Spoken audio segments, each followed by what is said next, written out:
Рыбалка с Юрием Петрашем.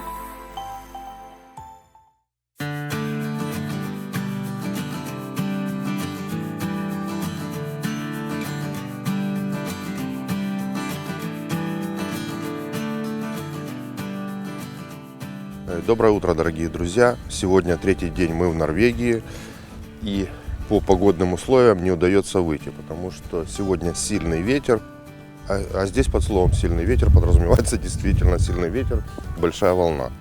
Но сидеть на базе целый день немного глуповато, поэтому мы берем легкую удочку, садимся в машину и едем обследовать местные реки, озера. И будем ловить везде, где увидим воду. В таких случаях вот я всегда рекомендую брать с собой, на какую бы рыбалку вы не ехали, легкий спиннинг, потому что с легким спиннингом поимка рыбы в незнакомом месте имеет самую высокую вероятность. Ну а сейчас отправляемся в путь.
Ой, красиво тут как красиво.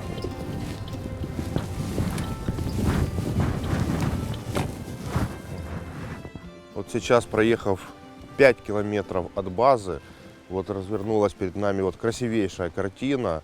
Лес, горная река, шумит небольшой водопад.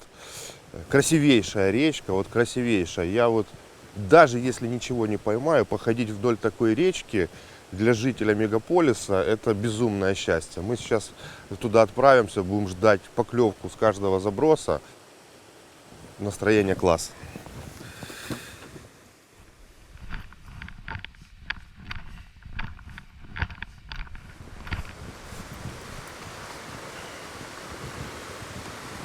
Красота, которая сейчас открывается передо мной, ну я не знаю, это вот самое любимое место. Ну, самые подобные любимые места для меня. То есть красивейшая река, ну просто красивейшая. Вот здесь такой небольшой водопадик, обраточка. Вот здесь попробую ловить первую рыбу.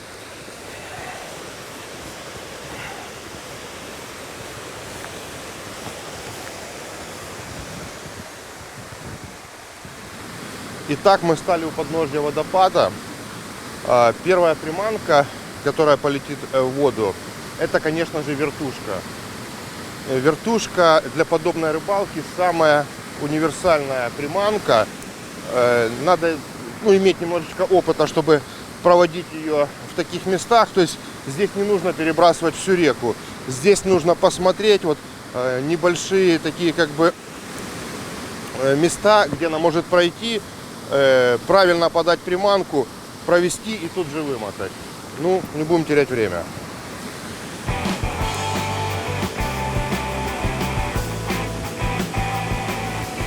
Первый заброс нам ничего не дал, но это хорошо.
Выходит очень маленькая форель, но интересуется приманкой. Ну, совсем малюсенькая.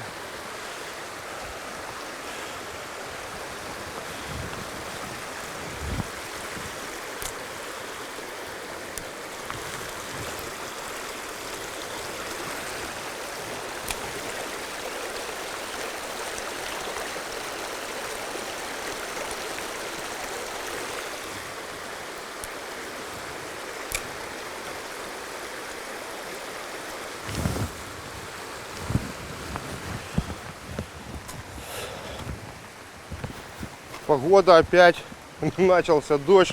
Здесь все меняется в считанные секунды. Так, конечно, здесь были бы идеальны вейдерсы, но что есть, то есть.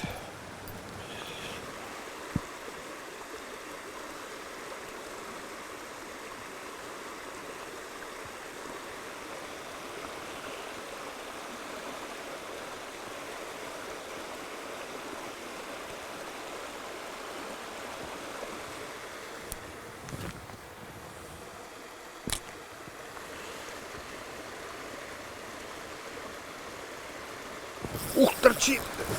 Ой-ой-ой-ой-ой! Какой сход был! Какой был сход! Ух! Все-таки рыба здесь есть.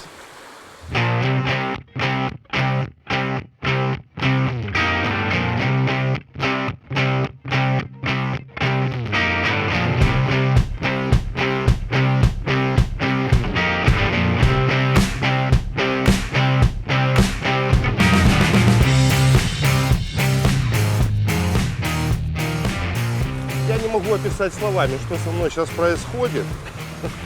То есть это был мощнейший рывок. Я не знаю, какого размера была рыба. Ну, неплохая. Все происходит настолько резко и быстро. У меня, несмотря на то, что есть опыт в ловле форели, ну, я все равно не успел сориентироваться. То есть нужно очень стремительно вываживать. Очень часто бывает, что из 10 поклевок можно реализовать там 1-2. Это касается вот выпускной форели. А то, что касается дикой, которая привыкла жить в таких условиях, вытянуть ее бывает крайне проблематично. Но сумасшедший заряд адреналина я получил. Буду ловить еще.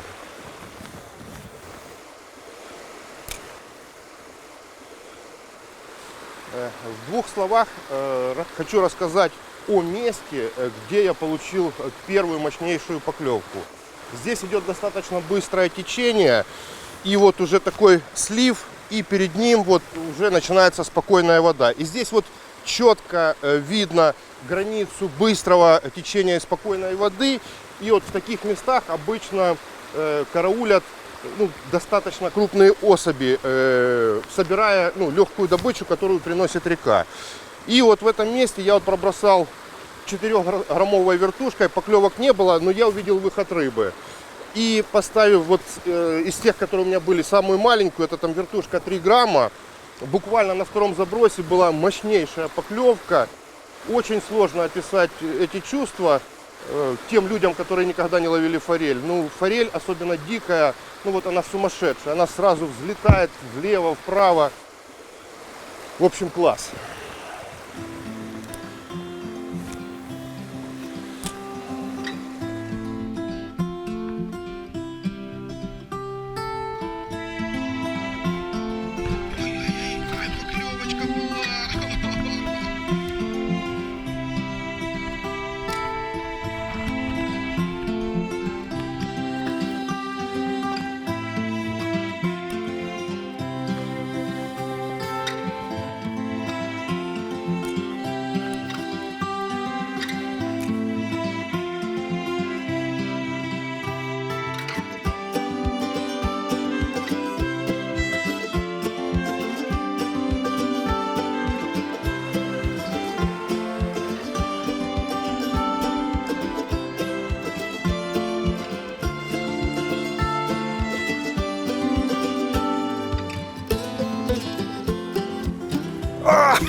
Ребята, это была ларва. Это была ларва без отгрузки, вы видели. Она сошла у самых ног. Я не знаю, почему я ее поставил. Ну, сразу же я на нее поймал рыбу. Моя любимая X-ларва в 8 цвете.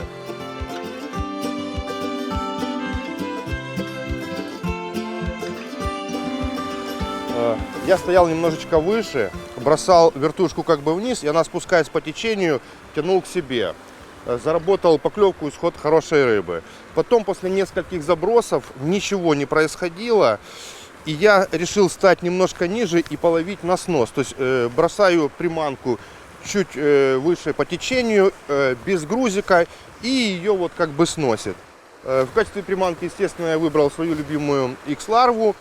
И вот приманка шла, и я вот именно по шнуру увидел, что шнур пошел. Была небольшая форель, ну грамм 100, не больше. Ну, настолько было приятно ее уговорить, клюнула она с первого заброса.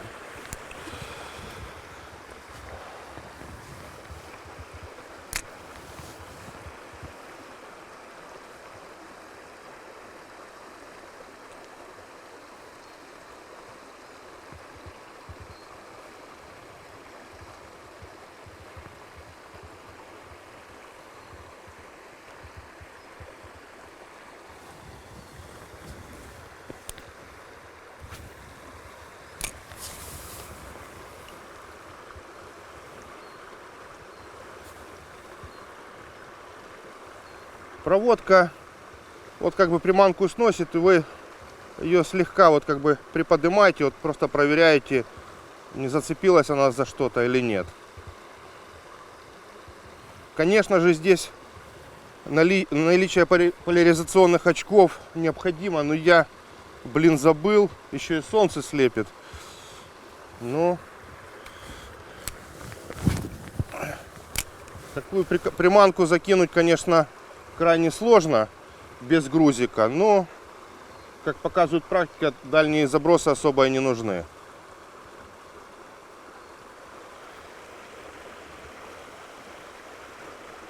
Не знаю, хватит ли у меня смелости, но та форель, которая сошла у меня первый раз, я думаю, ей по силу X-ларва и 3 дюйма. Ну, для того, чтобы получить поклевку, всегда ставишь самая маленькая. Сейчас попробую все-таки перейти на тройку. У форели есть такое свойство, это вот наблюдение уже многих людей, которые ее ловят, что если ей приманка нравится, она ее атакует сразу же с первого заброса, жадно. Следующие забросы, как правило, не приносят никакого результата, поэтому имеет смысл иметь несколько приманок, и если место красивое, вот менять одну за другой.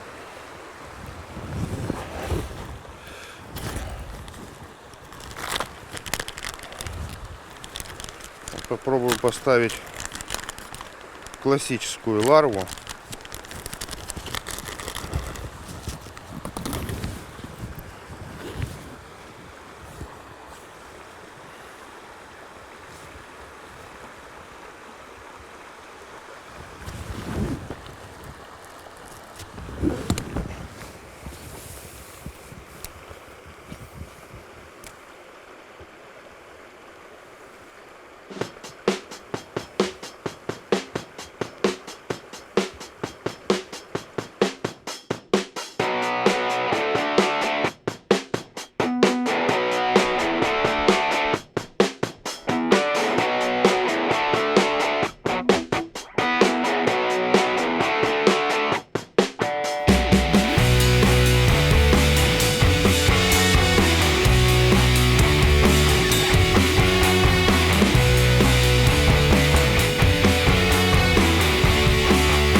кадре, нет?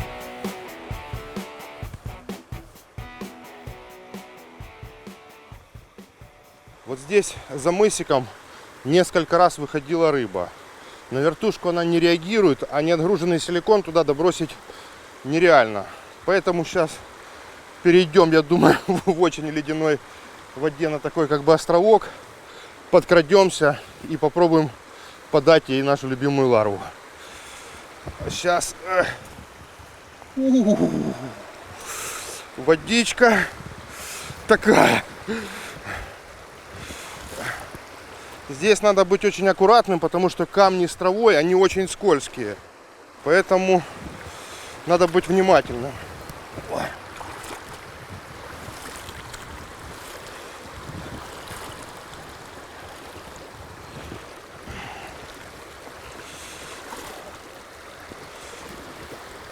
Течение сносит с ног.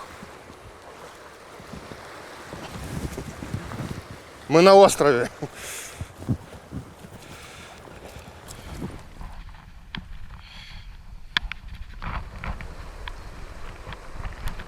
Сейчас я перебрался на остров. Здесь вот недалеко от берега, от мыса, были выходы. Поэтому я сейчас попробую аккуратно, тихонечко, на корточках подобраться, потому что важны именно первые два заброса.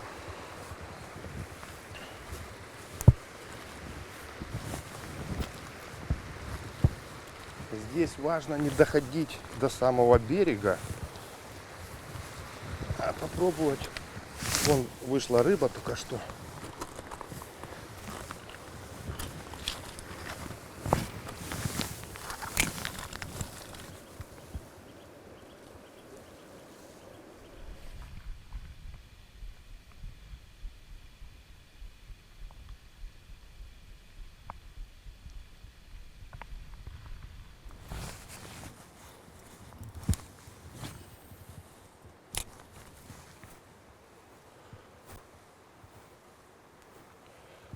Торчит.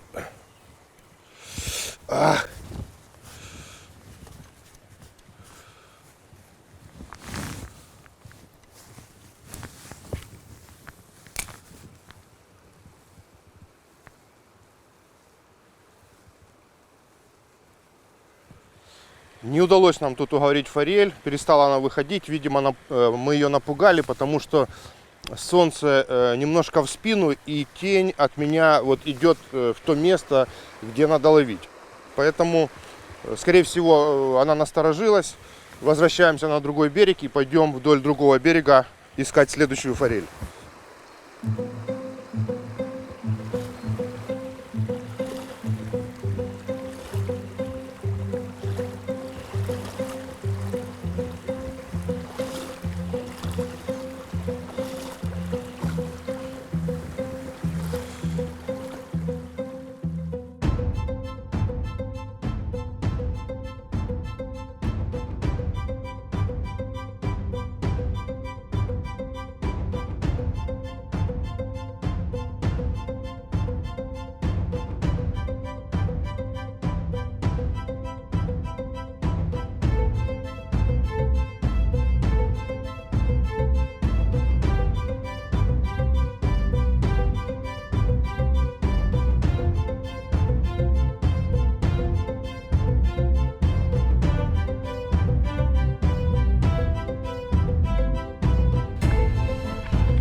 Сейчас, преодолев не длинный, но такой сложный путь, мы вышли к мосту. Мост, любой мост всегда являлся стоянкой для каких-нибудь рыб. Мы сейчас аккуратно подойдем, возможно, там мы найдем еще одну форель.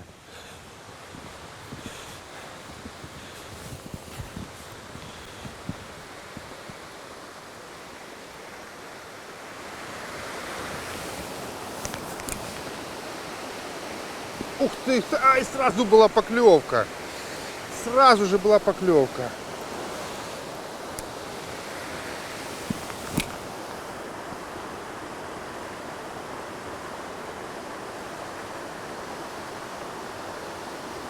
Опять поклевка. 2 поклевки.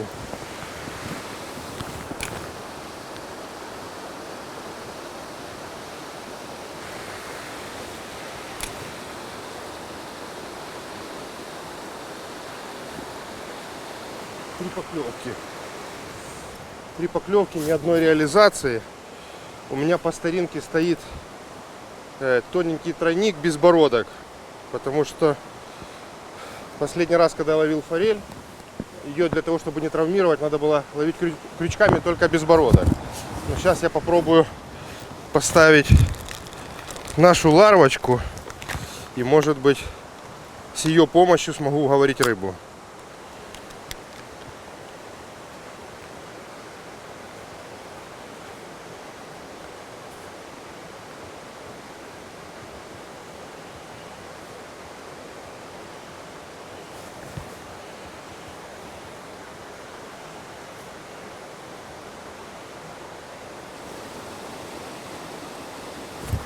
Ах! Вот только что была поклевка.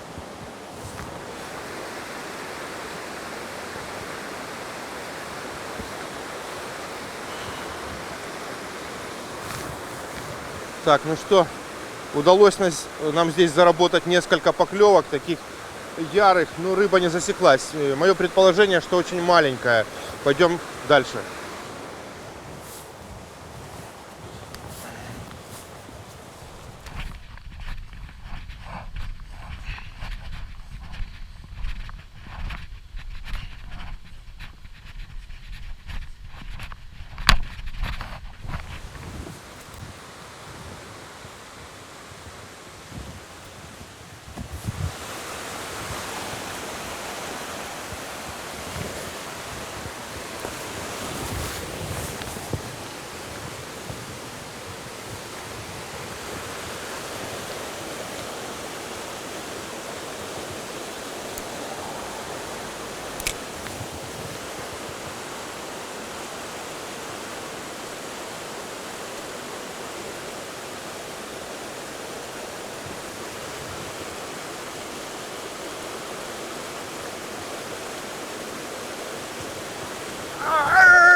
Маленькая клюнула, но не дотянул я.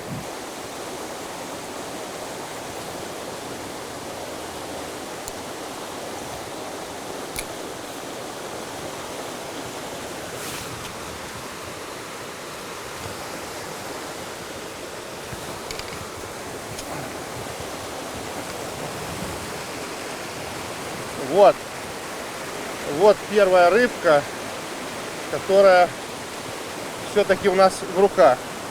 Очень красивая, очень красивая. Дикая форель, пусть не крупного размера, скушала нашу приманочку. Форель очень быстро получает ожоги от рук, поэтому ее надо максимально быстро освободить и выпустить. Отдай приманку.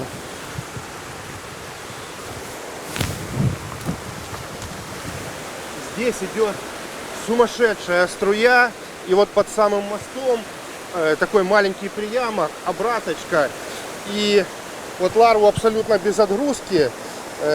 Вот данная приманка из-за большого количества соли является тонущей.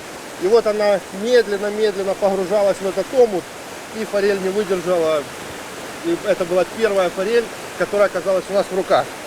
Так уже это скорее 4-я рыба, которая оказалась на крючке, но в руках это была первая. Моя первая норвежская, пусть маленькая, но форель. Вот чем хотел рассказать о особенностях, чем данная приманка хороша для подобной ловли. Во-первых, она имеет, скажем так, очень тяжелую голову, а это говорит о том, что она весит чуть тяжелее аналогичных приманок. Ее можно забросить, пусть недалеко, но без отгрузки.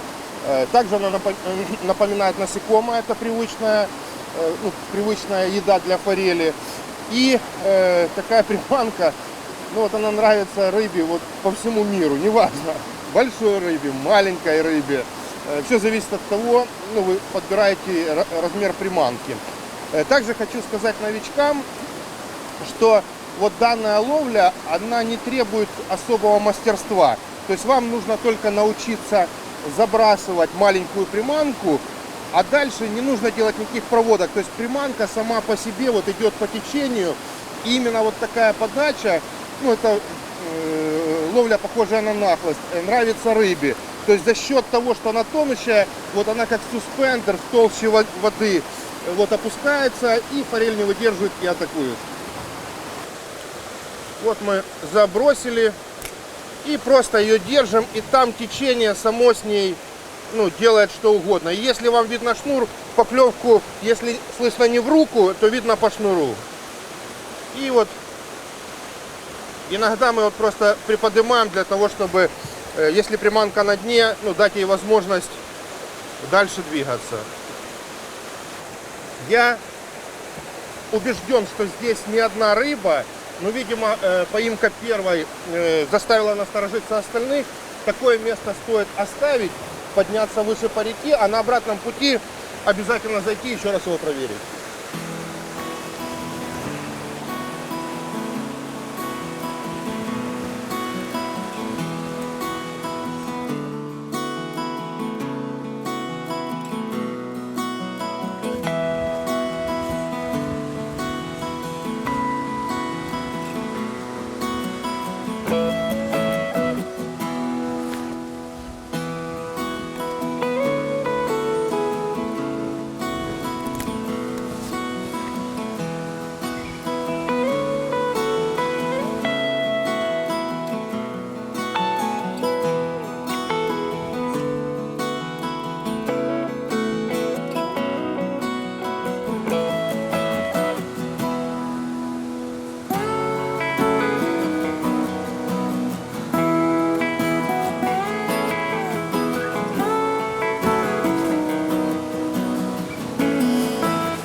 Вот сейчас великолепное место, тоже идет вот сильная струя, и вот идут такие небольшие обратки, их надо обязательно облавливать.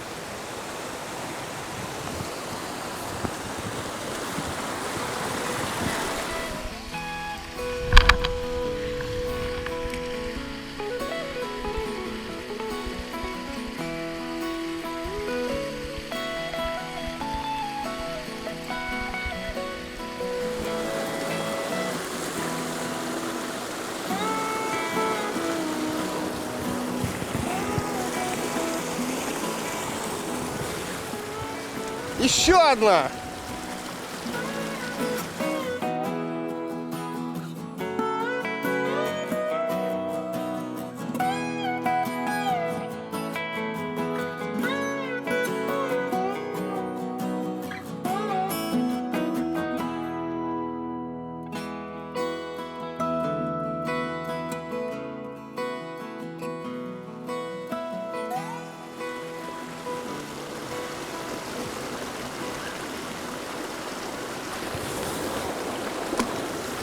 Вот сейчас, как я говорил, струя, обратка. Я вот бросаю в середину, ничего не делаю, течение само несет приманку, и форель именно этого и ждет.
Сейчас был яркий пример. Вот мы увидели классическое место стоянки рыбы.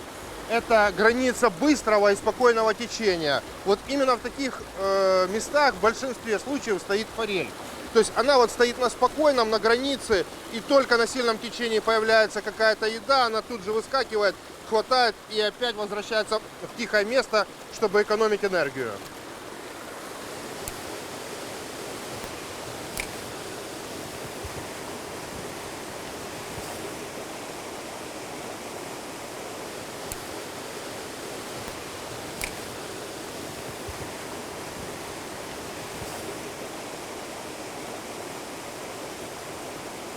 Давай, давай, давай, давай. Вот она. Вот она. Самое главное не подсекать раньше времени. Ну остановись, мы сейчас тебя пофоткаем и отпустим.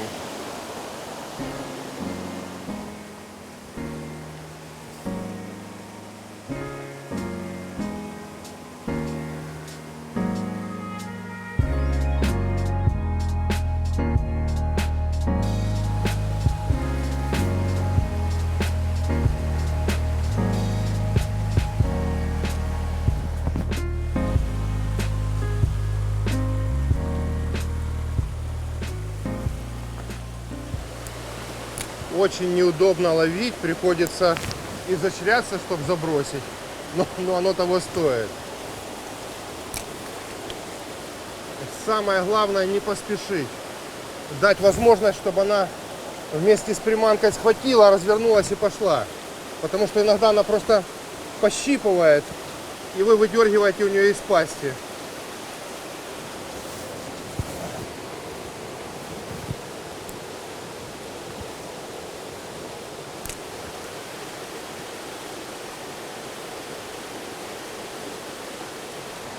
Сейчас мы прошли по реке до места, где вот река становится спокойная и тихая. Как правило, там форель, это не ее место стоянки. Поэтому мы пошли обратно и останавливаемся исключительно там, где у нас были поклевки. И обязательно хотя бы поклевка происходит. Где-то поклевка, где-то мы поймали вторую рыбу. Безумно интересно, безумно азартно.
Еще один день в Норвегии и еще одна рыбалка. Несмотря на то, что сегодня был сильный ветер, я выбрал рыбалку в такой горной реке. Причем здесь был вот небольшой участок.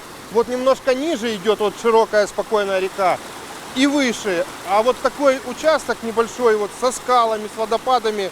Красивейшее место. Сегодня я получил массу удовольствия. В основном я менял силикон с вертушкой. На вертушку было очень много контактов, все были холостые, за исключением самой первой рыбы. Она, пожалуй, была, наверное, самая крупная, но, к сожалению, сошла. А на силикон реализация была гораздо выше, можно было спокойно провести где угодно. Удалось поймать, наверное, порядка 10 рыб. Вот, удовольствие было максимальное. Красивое место, красивая рыбалка, масса впечатлений. С вами был Юрий Петрош. До встречи на следующей рыбалке.